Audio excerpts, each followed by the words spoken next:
Qish faslida kundalik ish yoki o'qishga borish uchun mana bu oyoq kiyimlardan qaysi birini tanlagan bo'lardingiz?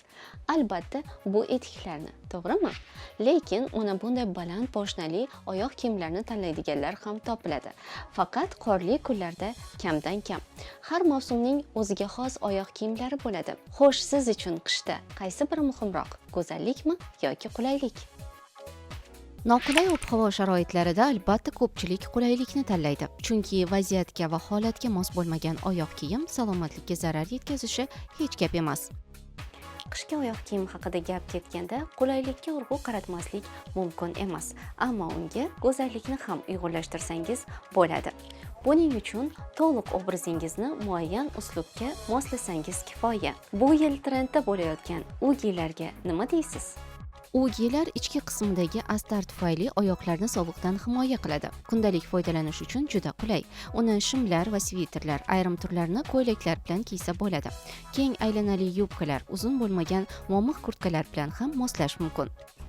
Qishki mavsum uchun eng trenddagi oyoq kiyimlardan yana biri bu botfordlardir. Tizzadan baland turuvchi ushbu etiklarni tanlashga hamma ham jur'at qilavermaydi. Chunki u odatiy etiklardan biroz farq qiladi. Qanday libos bilan moslab kiyishni bilsangiz, chiroyli obraz hosil qilish mumkin. Botfordlar shakli, poshnalar balandligi, qo'nja, qo'shimcha detallari bilan bir-biridan farq qiladi. Bunday etiklar odatda paltolar bilan juda chiroyli ko'rinadi. Rangini o'zaro moslasangiz yanada yaxshi. Ko'ylaklar va yubkalar uchun oyoqqa yopishib turadigan botfordlar tavsiya etiladi. Shimlar bilan kiyishni ko'pchilik stilistlar unchalik ham yoqlashmaydi. Shuningdek, jakey uslubidagi etiklarni pastki qismi torroq shimlar bilan, Chelsea oyoq kiyimlarini tekis shimlar bilan kiysa bo'ladi. Palazzo shimlar uchun botilyon etiklar ko'proq mos keladi.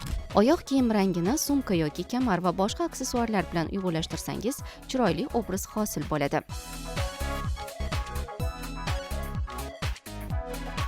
Oyoq kiyimlar tashqi ko'rinishga katta ta'sir qiladi.